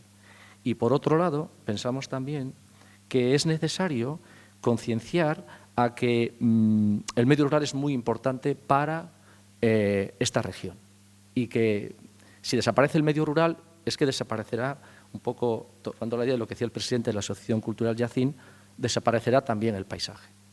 Entonces, ¿qué hemos hecho en estos 15 años desde el foro? Bueno, en primer lugar, nosotros creemos que la educación, en este caso la educación pública, miren, me parece que la educación pública es clave, porque cuando se habla sistemáticamente del derecho de los padres y madres a elegir el tipo de educación que quieren para sus hijos, pues yo también exijo que si eso es un derecho de todos los padres y madres de este país, también de los padres y madres del medio rural. Pero resulta que nadie se acuerda de ese derecho en los padres y madres del medio rural, donde solo pueden acceder a la escuela pública, no hay otra alternativa. Y eso, si es un derecho de todos los ciudadanos, es de todos, también de los del medio rural. Como aquí solo está la escuela pública, pues en mi caso yo siempre he defendido una escuela pública que garantiza esa igualdad de oportunidades. Entonces, hay que entender que la tarea educativa no solamente es de los centros educativos. hay un nuevo concepto que es la corresponsabilidad en la tarea educativa. Los agentes del entorno, las diferentes entidades, instituciones del entorno tienen una responsabilidad en la formación de los niños y jóvenes de ese entorno. Por lo tanto, la educación es tarea de todos. Y en ese sentido, buscamos la participación de numerosas entidades, tanto públicas como privadas, que garantizan que todas las actividades que hacemos sean gratuitas para todos los alumnos que participan en ellas, porque estamos en una enseñanza obligatoria y, además, desde una escuela pública. Bueno, pues con ese planteamiento, en el Foro Comunicación y Escuela, no les voy a cansar mucho más. ¿Qué hemos hecho en estos 15 años? Bueno, en primer lugar, hemos organizado más de 800 acciones en estos 15 años. Esas 800 acciones han implicado a estudiantes de 35 centros educativos de 3 comunidades autónomas. Hay algunas actividades que han sido muy emblemáticas, por ejemplo, el encuentro de todos los centros educativos de los 14 municipios de la Reserva de la Biosfera, Río Eo, Oscos y Terras de Burón, con la participación de los alcaldes y, en ese caso, los parlamentos tanto autonómicos de Asturias y de Galicia. Bueno, pues hemos hecho 800 acciones de todo tipo, en 21 municipios de Asturias, en 7 comunidades autónomas de España y en 4 países del extranjero, entre ellos Nueva Zelanda. ¿Cuáles son los proyectos más significativos? Bueno, nosotros hemos desarrollado en esa filosofía de traer al medio rural lo que en el medio rural se considera como no es posible, pues hemos hecho proyectos, pues por ejemplo, con el Museo del Prado. Es muy tradicional que los centros educativos programen visitas a Madrid al Museo del Prado. Nosotros nos planteamos traer al Museo del Prado a Vegadeo y a Castropol, a la comarca Oscoseo. Entonces fuimos bueno, pues el primer centro educativo no universitario que tuvo un proyecto de colaboración con el Museo del Prado.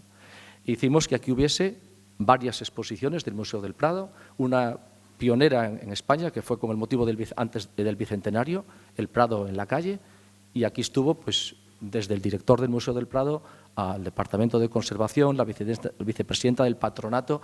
Incluso hicimos algo que para mí tiene un valor muy importante, que es una exposición de reproducciones del Prado en Bres, en Taramundi, que se tituló El Prado en el medio rural, por ejemplo.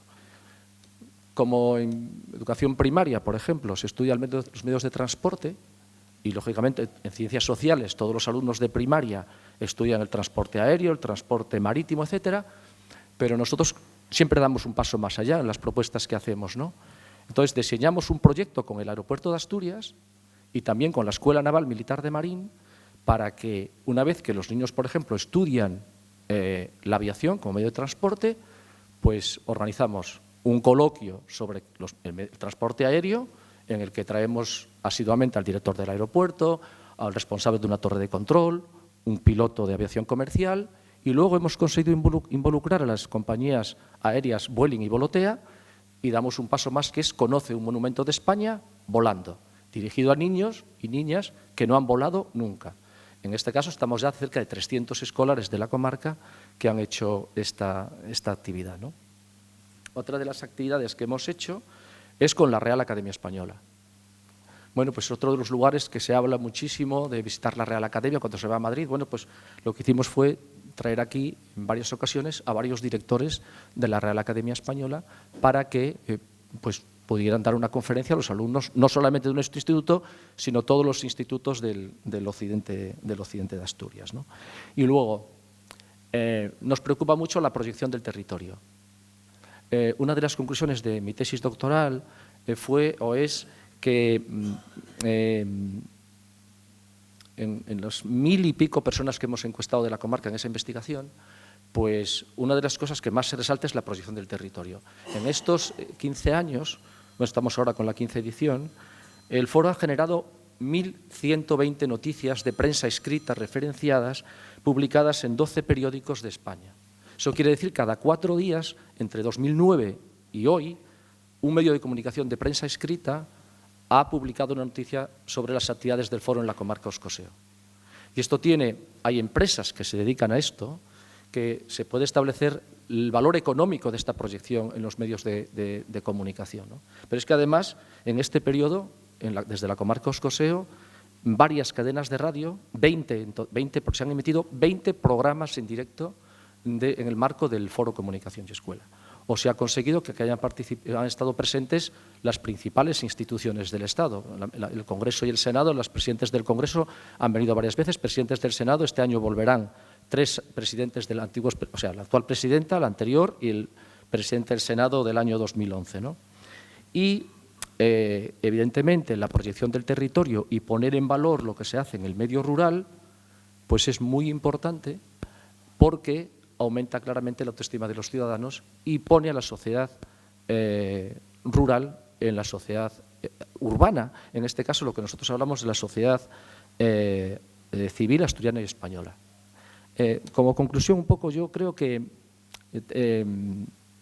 tenemos que dar como normal que lo que se considera lógico que suceda en otras esferas que no sean en el medio rural, pues pasen en el medio rural. Tenemos que reivindicar eso cada uno de nosotros desde nuestro ámbito. Y tenemos que ponernos en valor y poniéndonos en valor y reivindicar que se nos ponga en valor.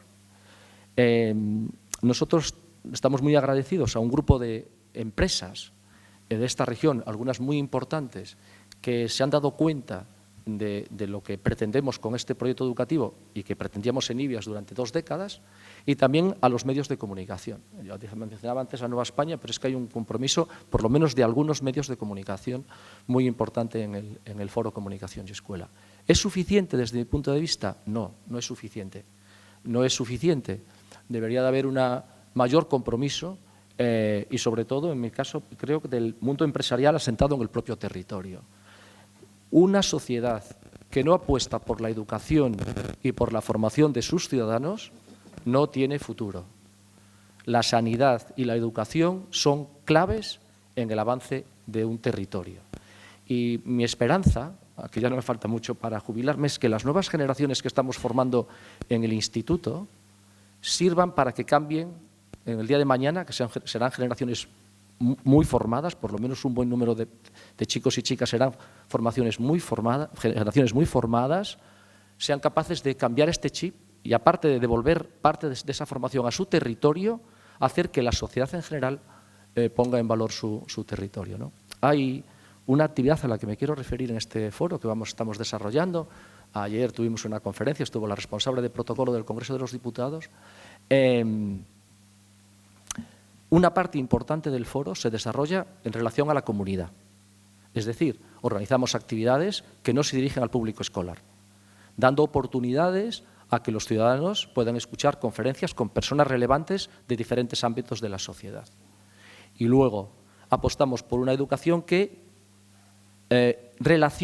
construya una red educativa, no solamente en los centros de la comarca, sino con los centros del occidente de Asturias. Por ejemplo, en este foro, 45 estudiantes de segundo de secundaria, de 5 institutos, irán a Aragón, a Zaragoza, a Canfrán. Ahí hay un laboratorio de física de partículas de referencia internacional, donde acuden científicos de todo el mundo, y estarán allí 5 días, con todos los gastos pagados, haciendo un proyecto de fomento de las vocaciones científicas en estudiantes del medio rural.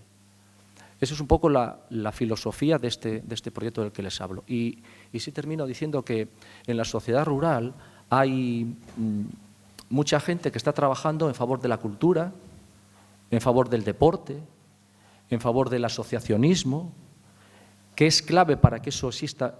La labor deportiva que se hace en esta comarca, en este pueblo de Vegadeo, por ejemplo en Castropol con el Club de Mar, es vital porque crea un estilo de vida y les ofrece alternativas a los jóvenes que si no, no tendrían en el medio rural. Y en mi opinión, esa labor tampoco está suficientemente reconocida. Yo cuando veo empresas muy importantes que patrocinan equipos profesionales o semiprofesionales y que tienen además implantación en toda la región, echo de menos que ese compromiso no vaya con el deporte que se hace en el medio rural y con los clubs con solera que están asentados en el medio rural. Esto es lo que les puedo contar.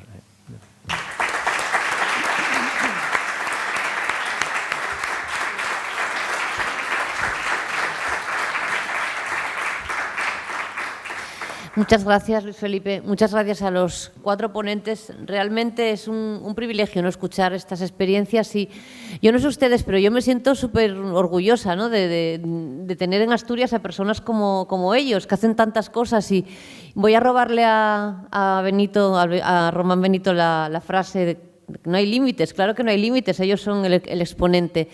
Y para permitir que podamos hacer un poco de coloquio y que no se nos vaya mucho el tiempo, yo sin más voy a darles paso a las preguntas, que seguro que las tienen. A mí se me ocurren un montón. Si alguien quiere... Sonia. Atrás. Bueno, un placer escucharos a todos. La verdad es que oyéndoos uno le viene la frase, ¿no?, de querer es poder, no hay más que eso, ¿no? Es más una reflexión, más que una pregunta que pongo también al debate, y es relacionada cuando citaste lo del paisaje, que ya me vino a la idea y luego lo comentaste tú ahora también, Luis Felipe. Efectivamente, si no hay personas en el territorio, no hay paisaje, ¿no? Porque hay esta idealización del paisaje, de que es natural, de que no lo tocan las personas, y es todo lo contrario. El paisaje es totalmente algo antropizado, que es la historia y la herencia de las personas a lo largo del territorio, ¿no? Y cómo llegamos hasta ahora, ¿no? No hay más que ver estos días, ¿no?, con el desafortunado periodo que hemos vivido con los incendios, ¿no?, y cómo en las entrevistas que se producían en la prensa, según esa polarización que hay, ¿no?, entre el mundo ecologista en un extremo o el mundo ganadero y agrícola en otro extremo, siempre en los extremos, ¿no?, como parece que se contrapone cuando en realidad la finalidad es la misma, es preservar el territorio, mantener los servicios ecosistémicos, etcétera, desde 2 posiciones muy diferentes, pero que tienen mucho más en común que lo que piensan, ¿no? Entonces, desde ese punto de vista, claro, lo que dices, Luis Felipe, es fundamental, ¿no?, recuperar la identidad del medio rural, que ha sido muy maltratado durante décadas, ¿no?, y que recupere ese sentimiento de pertenencia. Pero también creo que la ciudad necesita conocer más la necesidad que tiene del territorio, ¿no?, porque si no existiera el territorio no podría haber vida en el territorio, pero tampoco en las ciudades, ¿no? Y tenemos esa tendencia en las ciudades a esconder todo lo que no nos gusta ver, ¿no? Por ejemplo, no sabemos de dónde viene la luz, nosotros le damos el interruptor y aparece, no sabemos dónde se transforman los residuos, porque nosotros dejamos la basura y desaparece, ¿no? Por ejemplo, hay un ejemplo en Copenhague. Copenhague ha puesto su central de residuos en el centro de la ciudad, para que todo el mundo sea consciente de que todo lo que usa en el día a día requiere de un proceso y requiere de un trabajo, ¿no?, que es importante que se conozca, ¿no? Con lo cual, bueno, yo creo que toda esa transferencia de conocimiento, ¿no?, y sobre todo en la ciudad también, que como decías, Romana, nada que rascamos, todos venimos del pueblo, ¿no?, pues un mayor acercamiento en algo que es común, que es preservar la vida al final en el territorio, ¿no?, si no queremos autoextinguirnos, ¿no? Gracias, Sonia Puente, por esta reflexión. ¿Alguien quiere hacer algún comentario al respecto? José Luis. Sí, estar de acuerdo y decir que yo creo que los poderes públicos, las administraciones seguramente tienen que sentar, tienen que reflexionar, tienen que llevar a cabo una vuelta de tuerca respecto a las políticas ecológicas o falsamente ecológicas, porque efectivamente la solución que el proteccionismo per se no, o sea, es galopante la matorralización del monte como consecuencia de que se retransforman, y no solamente consiste en proteger. Yo tengo una cabaña en el monte que conocí, llevo unos 30 años viviendo en Porrúa, la conocí de verde, de un terreno de pastizal, y había esa protección, era un terreno donde nacían acebos, y es el ejemplo de cómo la ultraprotección te lleva al matorral. Hoy es un matorral invadido por los acebos, es una mezcla de acebos y matorral auténticamente perdido, no se puede andar. Bueno, hay muchos más ejemplos. Yo creo que el tema del lobo llevado al extremo con el modelo ESPRE, yo creo que habiendo un modelo de contraste es un problema. Yo creo que estas políticas de protección, si no van acompañadas de algunas políticas complementarias que no se llevaron a cabo.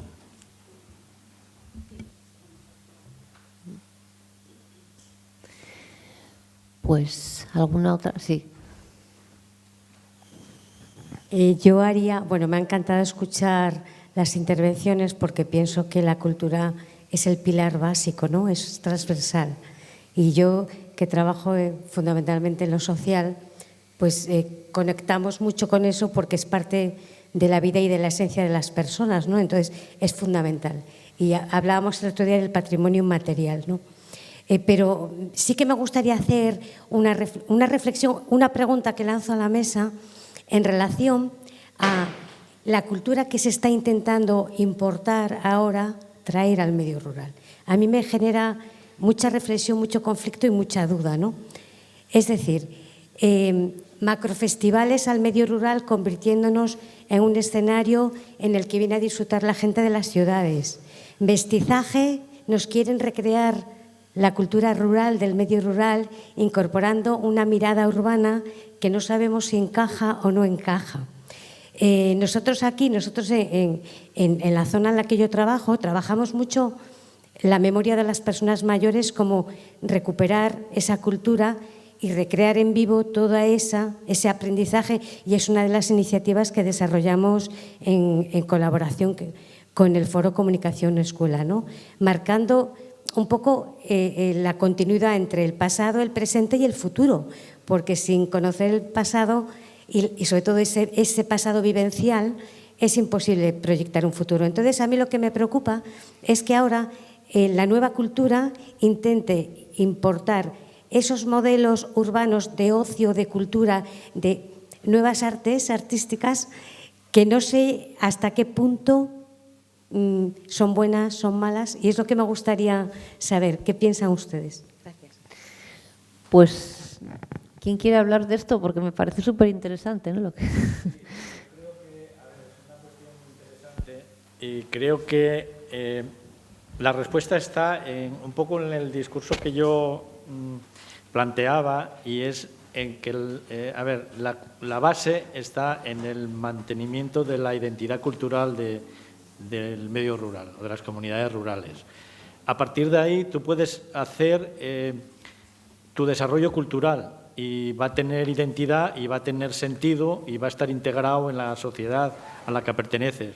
El hecho de importar macrofestivales o microfestivales que de alguna manera se refieran a tendencias en las que tú no participas, la sociedad rural no participa, al final lo que estamos sufriendo es una ocupación del medio rural por la sociedad urbana. No quiero decir con esto que haya que crear posiciones estancas de la sociedad rural y la sociedad urbana, pero sí que la sociedad urbana o el modelo cultural urbano tiende a ser invasivo, y lo mismo que pienso que a lo largo del siglo XX y siglo XXI desarrolló una ideología, una reivindicación ecológica que tiene desde un planteamiento urbano, pero que no tiene para nada en cuenta ni el territorio, ni la población del medio rural, ni la economía del medio rural, cuando realmente los paisajes que conocemos fueron creados por esa sociedad rural. En Asturias o en países como Asturias no existe selva, y lo que pretenden es selvatizar. O sea, son unas ideologías que lo que buscan en último fin es selvatizar. Eso no es un proceso ecológico. El proceso ecológico será, de alguna manera, preservar los valores naturales que tenemos, ¿no? En el sentido cultural pasa lo mismo. El problema es cuando el medio rural pierde su identidad cultural y entonces se deja, digamos, no es que te invaden, sino que te dejas invadir porque no tienes otra alternativa. No tienes otra opción, no tienes otra iniciativa. Cuando perdiste esto, perdiste la sociedad rural. Al final no deja de ser más que un espacio, después el campo, por decirlo de alguna manera.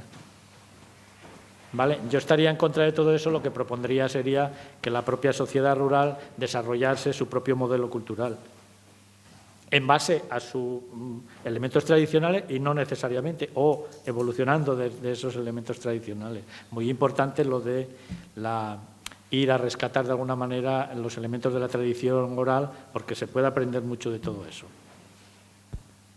¿Qué se puede hacer desde la educación? ¿No? Es uno de los objetivos del foro es que os lo voy a leer si me permitís, consideramos que el entorno debe formar parte del currículo y, desde luego, de las actividades que se engloban en el programa, que serían las que tipificamos como de educación no formal.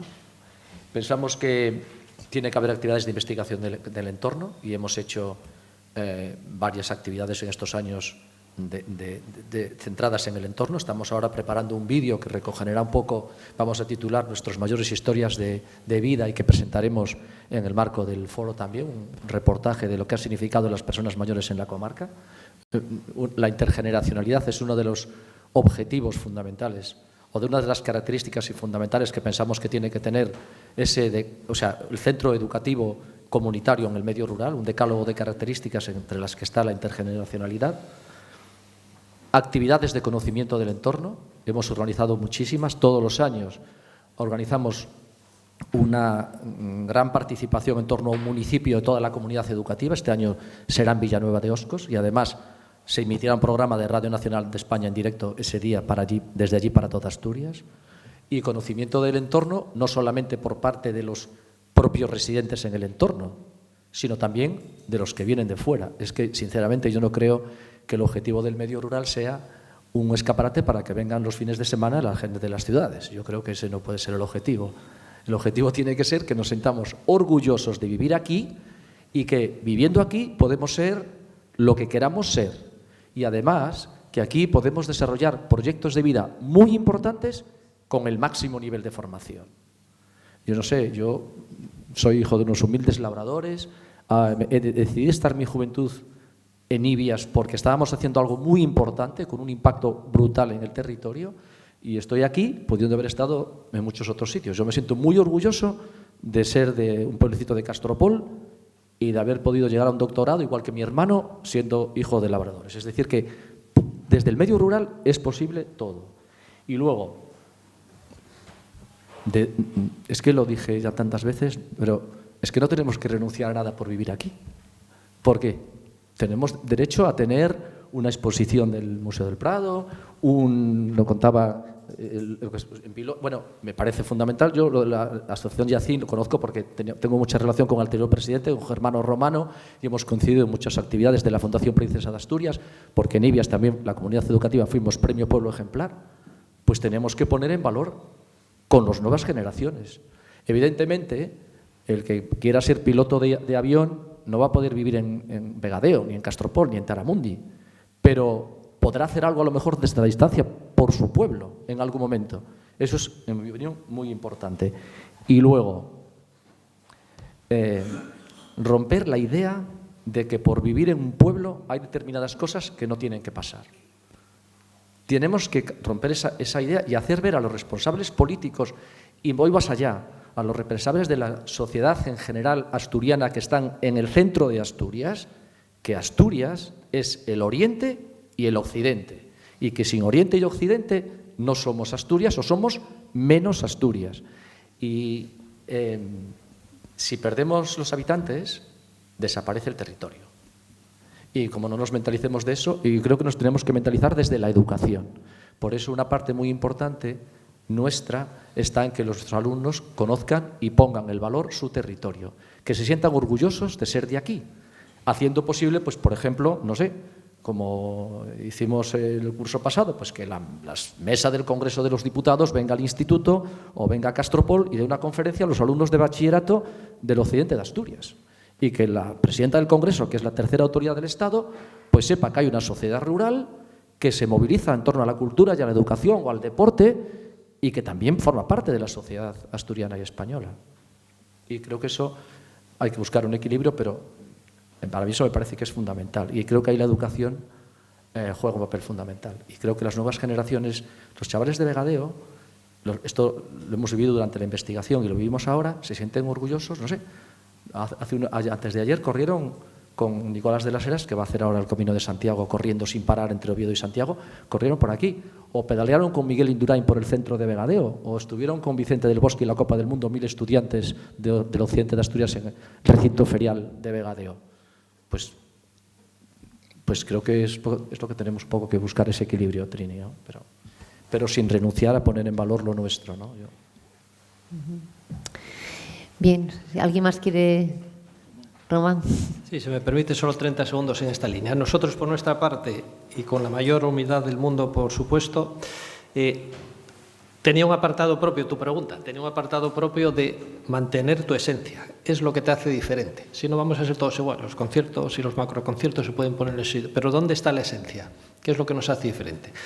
Nosotros lo que hicimos fue, en esa apertura de mente que tuvimos durante muchos años, abrir una categoría, lo comentamos antes muy rápidamente, para las gentes de montaña, entornos rurales. Y lo que premiamos es este tipo de cosas. Por eso quise poner esta foto aquí, ¿vale? Esto es la temática que premiamos. En la medida en la que entendemos que es imposible dar a conocer, dar a entender o unir ese mundo urbano y rural, que muchas veces hay un muro de hormigón tremendo por el medio y es una barrera casi infranqueable, si no se conoce, y hay que darlo a conocer. Nosotros, en la medida en la que la fotografía y el vídeo es una herramienta muy potente de dar a conocer cosas, pusimos foco también en esa temática de esas zonas rurales, y eso es lo que premiamos. Y lo que premiamos es este tipo de cosas. Lo ponía por ahí, es que encaja perfectamente. ¿Es esto lo que premiamos? Lo llevamos incluso un poco al límite de las cosas. Estas cosas son las que premiamos. Nosotros, en esa responsabilidad social casi que tenemos, sin haberlo pretendido, de convertirnos, en nuestro caso, de un motor de Asturias, un espejo, un escaparate de Asturias por todo el mundo, pues también queremos poner nuestro pequeño grano de arena, dando a conocer pues este tipo de cosas. Pues muchas gracias. ¿Tenemos tiempo para una pregunta más? Sí. Armando, Adeba. Hola, felicitaros a todos por vuestras exposiciones y por lo bien que nos habéis contado, lo mucho y bueno que hacéis. Yo sí quería hacer una pregunta a todos, y es poco habitual que las entidades hagan la medición de impacto de las cosas que hacen. Las pocas que lo hacen lo encargan a consultoras para que digan que hacen mucho. ¿Vosotros creéis que sería importante que en Asturias exista una organización, un ente, quien sea, que de forma neutral haga la medición de impacto de todas las actividades que se hacen por entidades, por ejemplo, como las vuestras, para que se ponga en valor lo que realmente significa vuestra actuación para el territorio y para la comunidad? Bueno, yo creo que los cuatro pueden decir algo, ¿no?, al respecto. Una respuesta. Mi respuesta es sí, sería muy interesante. De hecho, hay iniciativas en otros sitios, en otros países, creo que alguien lo comentaba o daba una pincelada antes, de ya empresas, startups, etcétera, que se dedican a este tipo de cosas. ¿Cuánto supone para Asturias los premios que vamos a entregar la semana que viene? Esos 15 países que ya tenemos confirmados que van a venir, esos cientos de fotógrafos, esos creo que son 3 hoteles que tenemos ya llenos y lo que llegará de aquí a allá, toda esa actividad, ¿cuánto supone? Eso hay formas ya. Esa tecnología loca que nos está volviendo locos a todos y que por momentos nos perdemos en el mundo, no sabe uno muy bien por dónde tiene que ir, también ayuda mucho. Ayuda mucho en la medida en la que a lo mejor pues algo tan sencillo como un pequeño dispositivo, una pequeña pulsera, cualquier cosa de estas para la gente que viene de fuera para un determinado evento, ya te va generando trazabilidad de dónde entró, dónde compró, cuánto gastó, todo ese tipo de cosas.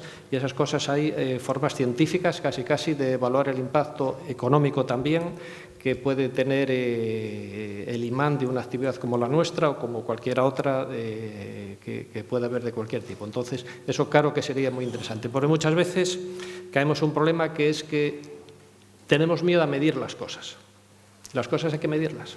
Hay que ver qué impacto hay que, si quieres evolucionar, si quieres experimentar, tienes que medir qué pasaba antes, hago una pequeña iniciativa, qué es lo que sucede después, y a lo mejor pasa una cosa, y es que nos equivocamos.